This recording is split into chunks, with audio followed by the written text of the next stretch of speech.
बिस्मिल्लाहिर्रहमानिर्रहीम। अस्सलाम वालेकुम। आप यूट्यूब चैनल देख रहे हो, मेरा नाम है अब्दुल रहमान। नाज़रीन, आज 11 अगस्त है। सुप्रीम कोर्ट ने जी आज 19 जून को फैसला महफूज किया था और review of order and judgement act का जो एक तरमीम की गई थी पीडीएम हुकूमत की तरफ से, जिसके ज़रिए नवाज शरीफ साहब की सज़ा माफ़ी हो जानी थी, जहांगीर तरीन की सज़ा माफ़ी हो जानी थी, और इसके अलावा तो कोई बंदा था नहीं जिनकी सज़ा माफ़ी के लिए ये कानून बनाया गया था। तो आज सुप्रीम कोर्ट ने हुकूमत को गए अभी 2 दिन हुए हैं, तो सुप्रीम कोर्ट ने फ़ैसला सुना दिया है। अब इस फ़ैसले के बाद अब क्या होने जा रहा है, नवाज शरीफ साहब की जो बड़ी धूमधाम से तैयारियां की जा रही थी और नवाज शरीफ साहब को एक चैम्पियन बनाकर जो है वापस लाना था, प्रेस कॉन्फ्रेंस भी की जा रही थी।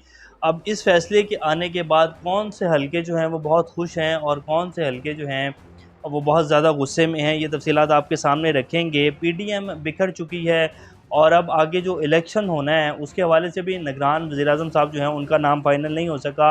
निगरान वज़ीर-ए-आज़म में कौन शख्स हो सकते हैं, कौन आगे पाकिस्तान का निगरान वज़ीर-ए-आज़म लगेगा, इसके हवाले से भी कुछ खबरें आपके सामने रखेंगे। इमरान खान साहब की ज़मानत की जो दरख्वास्तें थी वो खारिज होती जा रही हैं, इमरान खान साहब को ज़मानत नहीं मिल रही है। सुप्रीम कोर्ट की तरफ से भी फ़ैसला आया था कि जी इस्लामाबाद हाई कोर्ट जो है वो इस केस को देखे और इसके ऊपर जो है दोबारा इनकी दरख्वास्त को सुने, लेकिन इस्लामाबाद हाई कोर्ट ने जो किया वो आपके सामने है। उन्होंने कहा कि नहीं जी, सेशन अदालत के जज जो हैं वही हमायूं दिलावर साहब जो हैं वो इसके ऊपर फैसला करेंगे, और उन्होंने जो फैसला किया वो आपके सामने है। अब इस्लामाबाद हाई कोर्ट में इमरान खान साहब के आज जो है उनको अडयाला जेल मुंतकिल करने के हवाले से भी दरख्वास्त की समाअत शुरू हो चुकी है।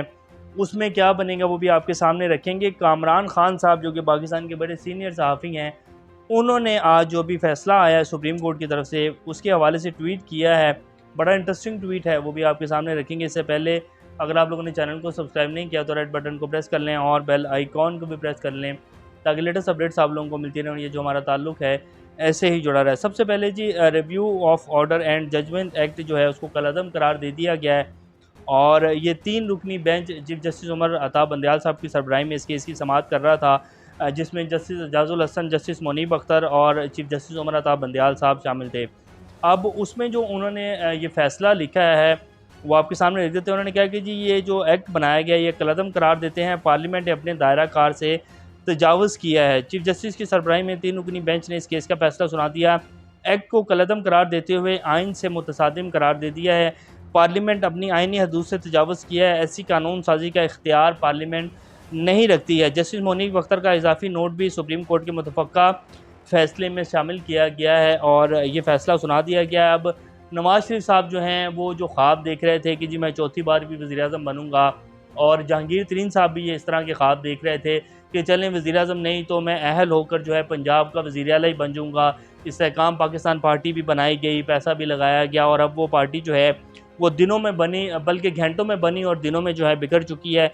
इसी तरह जो है केपीके में परवेज़ खटक साहब ने भी पार्टी बनाई हुई है, वो तो खैर पार्टी क्या है उसके बारे में क्या अब आपके सामने रखें, वो तो बनने से पहले ही जो है बिखर चुकी है। अब ये फ़ैसला आने के बाद जी शहबाज शरीफ साहब तो बहुत खुश होंगे दिल दिल में, क्योंकि उन्होंने पिछले 16 माह में जितनी जो हैं वो लानतें मौसूल की हैं और जितनी उनके ऊपर जो है तनकीद हुई है, पीएमएलएन की तारीख में कभी भी जो है इतनी बेइज्जती जो है पीएमएलएन की नहीं हुई होगी और उनकी सियासत का बेसिकली धड़न तख्ता हो गया। जितनी पॉलिसीज़ बनाई गई, जितनी भी तनकीद है वो सिर्फ शहबाज शरीफ साहब और पीएमएलएन के ऊपर, और बाकी जितनी भी इत्तेहादी जमातें हैं उन्होंने अपना अपना हिस्सा उठाया और वो निकल कर साइड के ऊपर हो गए हैं। जैसे कि जरदारी साहब हों, उनसे जब भी सवाल किया उन्होंने कहा कि जी हमसे वज़ारत ख़ारजा का सवाल आपने करना है, इसके अलावा हुकूमत जिनकी है उनसे पूछें। तो उनसे जब भी ये सवाल किया जाता था वो कहते थे कि जी हम तो हुकूमत का हिस्सा ही नहीं है। तो बाकी सारी जमातों ने जो है अपना अपना हिस्सा लेकर जो है साइड के ऊपर होकर जितनी भी तनकीद सहनी पड़ी, शहबाज शरीफ साहब को सहनी पड़ी। तो शहबाज शरीफ साहब अब ये उनका था कि जी मैंने जब इतनी सब कुछ सहने के बाद बड़े भाईजान ने ही आकर वज़ीर-ए-आज़म बनना है तो फिर मेरा तो जो मेरी सियासत है और जो मैंने ये सब कुछ बर्दाश्त किया इसका तो कोई फ़ायदा नहीं होगा। तो शहबाज शरीफ साहब बेसिकली नहीं चाहते थे कि नवाज़ शरीफ साहब जो हैं वापस आएँ, वो यही चाहते थे कि बड़े भाईजान जो हैं वो बाहर बैठकर बस मशवरे दिए जाएँ और सियासत अब मैं ही करूँगा। और अब जो है जहाँ अब गम के कुछ बादल छाए होंगे वो हैं मरीम नवाज़ शरीफ साहब और उनका जितना भी ग्रुप है, जावेद लतीफ़ साहब और बहुत सारे लोग जो हैं पीएमएलएन के, जो ये चाहते थे कि नवाज़ शरीफ साहब वापस आएँ और आकर जो है पाकिस्तान की सियासत करें और दोबारा से जो है चौथी बार वज़ीर-ए-आज़म बने। और ये तक कहा गया कि जी दुनिया की कोई ताकत नवाज़ शरीफ साहब को वज़ीर-ए-आज़म बनने से नहीं रोक सकती। तो अब वहाँ सब जो है हालात काफ़ी साज़गार हो चुके होंगे और नींदें जो हैं वो हराम हो गई हैं। लेकिन ये फ़ैसला हतमी है और ये हो चुका है कि जी ये जो एक्ट बनाया गया ख़ास तौर पर 2 बंदों को जो है उनकी सज़ा माफ़ी के लिए, तो इसको कलअदम करार दे दिया गया। इमरान खान साहब की जी ज़मानतें जो हैं वो ख़ारिज होने के बाद इमरान खान की फ़ौरी रिहाई के इम्कानात जो हैं मादूम हो चुके हैं। एहतसाब अदालत की जानिब से साबिक़ वज़ीर-ए-आज़म इमरान खान की 190 मिलियन पाउंड के अल-कादिर ट्रस्ट केस और तोशाखाना केस में ज़मानत कबल गिरफ़्तारी की दरख़्वास्तें ख़ारिज होने के बाद इनकी जल्द रिहाई के इम्कानात जो हैं वो ख़त्म हो गए हैं। आज उनकी जो है वो ये दरख़्वास्त दायर की गई इस्लामाबाद हाई कोर्ट में कि जी उनको अटक जेल से जो है वो अडयाला जेल मुंतकिल किया जाए, क्योंकि वहाँ बिल्कुल भी सहूलियत उनको नहीं दी जा रही हैं।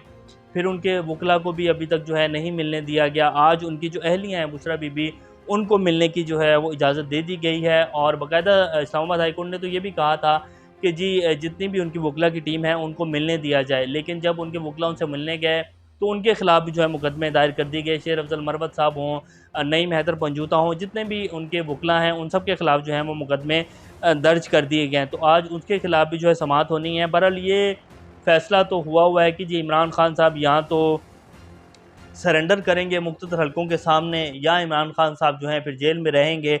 अब ये तो एक डिसीजन है जो लिया गया है ताकतवर हलकों की तरफ से, और वो ये चाहते हैं कि इमरान खान साहब जो हैं हाँ सियासत करें, जितना भी जलील करना है इन लोगों को करें, लेकिन इस्टेब्लिशमेंट के बारे में जो उनका एक सख्त मौक़िफ़ है उसको छोड़ दें और हमारे साथ जो है मिलकर चलें। और ऐसा भी नहीं होगा कि इमरान खान चाहें कि इमरान खान ही सबसे ऊपर होंगे और इमरान खान का ही हुक्म चलेगा।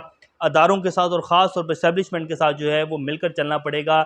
मनमानी जो है वो नहीं चलेगी और इमरान खान जैसे बड़े फास्ट फॉरवर्ड हैं और जो आता है वो कह देते हैं, इस तरह की जो है उनका जो रवैया है इसको जो है उनको पीछे करना पड़ेगा। तो फिर इमरान खान के साथ चलते हैं। अब ये इसके ऊपर जो है ये भी चल रहा है कि जो निगरान वज़ीर-ए-आज़म जो है वो राहील शरीफ साहब को बनाया जा रहा है और उनको लाया जा रहा है, और वो जो है कोई दरमियाना रास्ता निकालेंगे इमरान खान साहब के साथ मिलकर और तमाम जमातों के साथ मिलकर। इसीलिए अभी तक जो है वो निगरान वज़ीर-ए-आज़म का नाम सामने नहीं आ सका। तो गुत्थी जो है वो सुलझने के ऊपर नहीं आ रही है और अब देखते हैं कि आने वाले दिनों में क्या बनता है। अब कामरान खान साहब जो हैं उन्होंने मशवरा दिया है नवाज़ शरीफ साहब को, और वो क्या कहते हैं, वैसे उन्होंने जो इसमें ट्वीट किया वो आपके सामने रखते हैं। उन्होंने कहा कि जी अप्रैल 2018 में जब सुप्रीम कोर्ट ने नवाज़ शरीफ को सियासत से ताहयात नाअहल करार दिया तो ये फ़ैसला महज सुप्रीम कोर्ट का नहीं, रियासत पाकिस्तान का था। इस फैसले में कोई रद्द-ओ-बदल नहीं हुआ।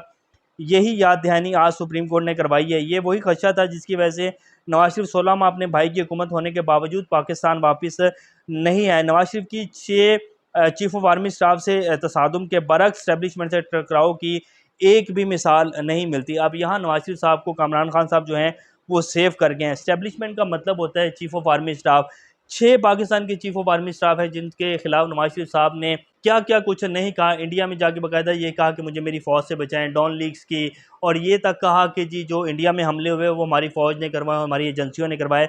और फिर अब कामरान खान साहब कह रहे हैं कि जी उन्होंने जो है वो एस्टेब्लिशमेंट से टक्कर नहीं ली। तो आज एस्टेब्लिशमेंट ने इनको जो है आँख का तारा तो बना लिया है, लेकिन नवाज़ शरीफ साहब को मशवरा है कि वो मेफेयर में बैठकर जो है पाकिस्तान की सियासत के मज़े लेते रहें। उनकी सियासत जो है वो ख़त्म हो चुकी है। ये तो तभी फ़ैसला हो गया था जब इनको जो है नाअहल करार दिया गया था कि नवाज़ शरीफ साहब की अब सियासत जो है वो ताहयात ख़त्म हो चुकी है, अब इनको वापसी नहीं आने दिया जाएगा। तो ये की लेटेस्ट अपडेट्स हैं।